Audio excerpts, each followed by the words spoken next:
కాలుష్యం ఇవాళ మనల్ని కసిగా కాటేస్తుంది. ఓవైపు పరిశ్రమలు, మరోవైపు వాహనాలు వెదజల్లే అవశేషాలు. వీటికి తోడు అడ్డు ఆపు లేని మానవ చర్యల కారణంగా వాయు కాలుష్యం అంతకంతకు పెచ్చరిల్లుతుంది. గాలి కాలుష్యం అత్యధికంగా ఉన్న నగరాల్లో మన దేశానికి చెందిన 14 నగరాలు ఉన్నట్లు ప్రపంచ ఆరోగ్య సంస్థ పేర్కొంటుంది. ప్రపంచవ్యాప్తంగా 99% మంది ప్రజలు నేడు కలుషితమైన గాలినే పీలుస్తున్నారని అధ్యయనాల్లో వెల్లడైంది. కలుషిత గాలి మూలంగా శ్వాసకోశ వ్యాధుల బారిన పడి ఏడాదికి సగటున 66 లక్షల మందికి పైగా మృత్యువాత పడుతున్నారని పరిశోధకులు చెబుతున్నారు. ఈ నేపథ్యంలో కలుషిత గాలి మూలంగా తలెత్తే శ్వాసకోశ సమస్యలు ఎలా ఉంటాయో, వాటిని అధిగమించేందుకు ఏం చేయాలో డాక్టర్ని అడిగి ఇప్పుడు తెలుసుకుందాం. వాయు కాలుష్యంతో ఊపిరితిత్తులకు ఎలా సమస్యలు పెరుగుతాయి? వాయు కాలుష్యంతో స్మోక్ వల్ల ఊపిరితిత్తుల్లో కార్బన్ డిపాజిట్ అనేది చాలా ఎక్కువగా పెరిగిపోతుంది. అదే కాకుండా స్మోకింగ్ కూడా వాయు కాలుష్యం అనే అనుకోవాలి. అది ఇండోర్ కూడా ఉండొచ్చు, అవుట్డోర్ కూడా ఉండొచ్చు. వెహికులర్ పొల్యూషన్ అనేది కూడా వాయు కాలుష్యం కిందే వస్తుంది. ఇది కాకుండా ఇండస్ట్రియల్ పొల్యూషన్ అంటే ఆక్యుపేషనల్ హెల్త్ మీద చాలా ఎక్కువ ఎఫెక్ట్ చూపిస్తుంది.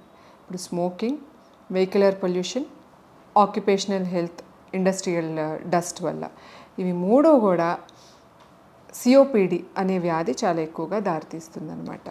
ఇదే కాకుండా స్మోకింగ్ వల్ల చిన్నపిల్లల్లో ఆస్తమా అనేది చాలా ఎక్కువగా కనిపిస్తుంది ఈ మధ్యకాలంలో. సిఓపిడి అనే వ్యాధి 40 ఏళ్ల కంటే పైన ఉన్న వారికి అవుతుంది. 40 ఏళ్ల కంటే తక్కువ ఉన్న వాళ్ళలో ఆస్తమా సిఓపిడి ఓవర్లాప్ సిండ్రోమ్ అనేది పొల్యూషన్ వల్ల చాలా ఎక్కువగా కనిపిస్తుంది. ఈ పొల్యూషన్ ఇండోర్ కూడా ఉండొచ్చు, లేదంటే అవుట్డోర్ ఉండొచ్చు. ఇండోర్ ఉన్నప్పుడు మనకి ఇంట్లోపల ఉన్న పెస్టిసైడ్స్ అంటే mosquito repellents, paint smells, kerosene smell, gas, ఇవన్నీ కూడా ఇండోర్ ఎయిర్ పొల్యూషన్ కిందకు వస్తుంది. కాక్రోచెస్ ఏవైతే ఉంటాయో ఇంట్లో అవి కూడా ఎలర్జీ కాజ్ చేసి ఆస్తమా కిందకి దారితీయచ్చు. మన వాల్స్ మీద ఉన్న మాస్ అంటే ఫంగల్ ఇన్ఫెక్షన్స్, ఇది కూడా ఆస్తమా లాగానే కనిపిస్తుంది. సో ఇండోర్ ఎయిర్ పొల్యూషన్, ఈ వాయు కాలుష్యం వల్ల ఆస్తమా అనేది ఎక్కువగా ఇండోర్ ఎయిర్ పొల్యూషన్తో కనిపిస్తూ ఉంటుంది. అదే outdoor air pollution, vehicular dust, industrial dust లేదా స్మోకింగ్, దీనివల్ల COPD chronic obstructive pulmonary disease ఇది కనిపించినప్పుడు దగ్గుతో పాటు కళ్ళ రావటము, ఆయాసం రావటము, క్రమేణా వెయిట్ లాస్ అవ్వటము, ఇదే కాకుండా ఆక్సిజన్ లెవెల్స్ బ్లడ్లో పడిపోయినట్టయితే సిఓపిడి వ్యాధి ఉన్నట్టు మనం తెలుసుకోవాలి. వాయు కాలుష్యంతో శ్వాస వ్యవస్థలో తలెత్తే సమస్యలేంటి? పిల్లల్లో శ్వాసకోశ సమస్యలు పెరగటానికి ఎక్కువగా వాయు కాలుష్యమే రీజన్ అవుతుంది. వాయు కాలుష్యం ఇంటి లోపల అంటే స్మోకింగ్ వలన, పేరెంటల్ స్మోకింగ్ అనేది చాలా పెద్ద రిస్క్ ఫ్యాక్టర్ చైల్డ్హుడ్ ఆస్తమాకి. సో ఫస్ట్ పిల్లల్లో ఆస్తమా కనిపించిందంటే మా దగ్గరికి రాగానే మేము అడిగేది, పేరెంట్స్లో ఎవరన్నా స్మోకింగ్ చేస్తున్నారా, చైల్డ్ స్మోక్కి ఏమైనా ఎక్స్పోజ్ అవుతున్నారా. స్మోకింగ్ ఆపంగానే ఇంట్లో పిల్లల ఆస్తమా సిమ్టమ్స్ చాలా వరకు కంట్రోల్ అయిపోతున్నాయి. ఇదే కాకుండా ఆటోల్లో, రిక్షాల్లో, బస్సుల్లో స్కూల్కి వెళ్ళే పిల్లలకి వెహికులర్ పొల్యూషన్ అనేది బాగా ఎక్స్పోజ్ అవుతూ ఉంటుంది. ఈ వెహికులర్ పొల్యూషన్కి ఎక్కువగా ఎక్స్పోజ్ అయిన పిల్లలు ఆస్తమాతో మా వద్దకు రావటం జరుగుతుంది. ఈ రెండూ కాకుండా ఈ మధ్యకాలంలో పేషెంట్స్లో చూసేది ఏంటంటే 8th, 9th, 10th క్లాస్ పిల్లలు స్మోకింగ్ కూడా చేస్తున్నట్టు అనిపిస్తుంది. వారి స్మోకింగ్ వల్ల వారికే ఆస్తమా సిమ్టమ్స్ రావటము, హాస్పిటల్ అడ్మిషన్ అవ్వటము, అప్పుడప్పుడు నిమోనియాతో ఆస్తమా పేషెంట్స్ రావటం జరుగుతుంది. ఇవన్నీ కూడా పొల్యూషన్ వల్ల లేదంటే స్మోకింగ్ వల్ల జరుగుతుంది. వాయు కాలుష్యం అనేది ఆస్తమాకు ఎలా దారితీస్తుంది? వాయు కాలుష్యం ఉన్నప్పుడు కార్బన్ పార్టికల్స్, సల్ఫైడ్ పార్టికల్స్ ఎక్కువగా ఉంటాయి ఎయిర్లో. అది వెళ్ళి ఊపిరితిత్తుల లోపల ఉండే విండ్ పైప్స్లో ఉన్న ఎపిథీలియంని అటాక్ చేసి దాంట్లో ఇన్ఫ్లమేషన్ బాగా పెంచుతుంది అన్నమాట. ఇన్ఫ్లమేషన్ పెంచినప్పుడు దగ్గు రావటము, ఆయాసం రావటము, ఊపిరితిత్తుల్లో గొట్టాలనేవి మూసుకుపోతూ ఉంటాయి. ఎస్పెషలీ స్మాల్ ఎయిర్వేస్, వాయు కాలుష్యం వల్ల స్మాల్ ఎయిర్వేస్ అనేవి బ్లాక్ అయిపోయి ఉబ్బసం రావటము, దగ్గు, ఆయాసము ఇవన్నీ ఎక్కువగా కనిపిస్తూ ఉంటాయి అన్నమాట. దీనికన్నిటికీ వింటర్ టైమ్స్లో ఎక్కువగా ఆస్తమా పేషెంట్స్ మాస్క్ వేసుకోవటము, రెగ్యులర్గా ఇన్హేలర్స్ వాడినట్టయితే వారికి ఈ ఆస్తమా సిమ్టమ్స్ అనేవి కంట్రోల్లో ఉంటాయి.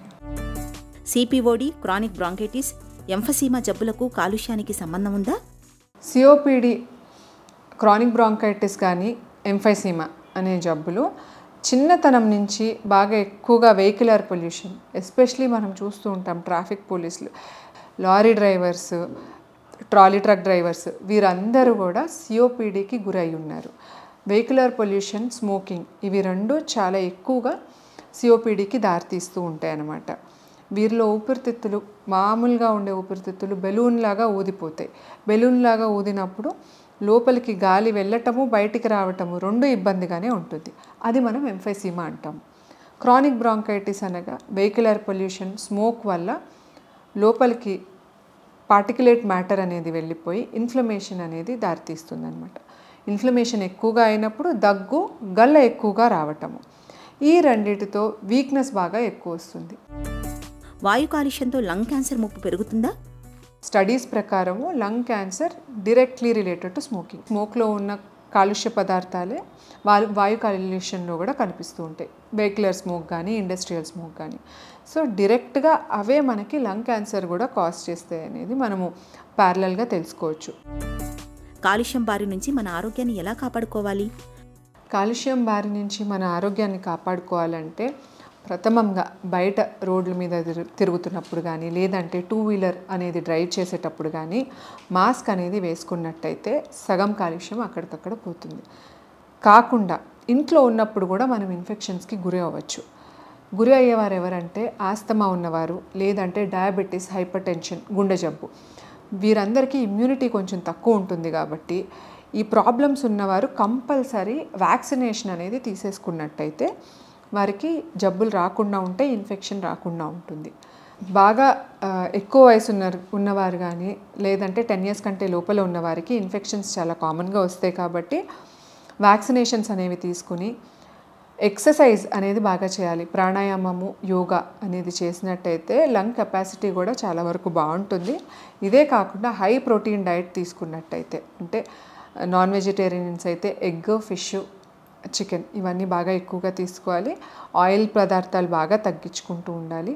వెజిటేరియన్స్ అయితే పప్పులు, సోయా, పన్నీర్ ఇవన్నీ ఎక్కువగా తీసుకున్నట్టయితే ఇమ్యూనిటీ అనేది చాలా వరకు బాగుంటుంది. కలుషిత గాలి మూలంగా ఊపిరితిత్తుల సామర్థ్యం క్రమంగా సన్నగిలుతూ వస్తుంది. ఈ పరిణామం చివరికి ఆస్తమా, సిఓపిడి, క్రానిక్ బ్రాంకైటిస్, ఎంఫెసిమా వంటి జబ్బుల్ని తెచ్చిపెడుతుంది.